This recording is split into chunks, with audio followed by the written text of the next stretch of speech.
ये माशाल्लाह हमारे शाह साहब आम निकाल के दिखा रहे हैं हमें, और हमें ये एक आप मैग्नेट लेके बैठे हुए हैं जो हमें खींच रहा है।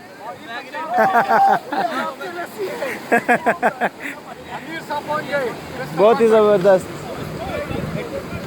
आमिर साहब भी पहुंच गए माशाल्लाह। आप देख सकते हैं शाह साहब अब आम को नरम करते हुए, आम को नरम करते हुए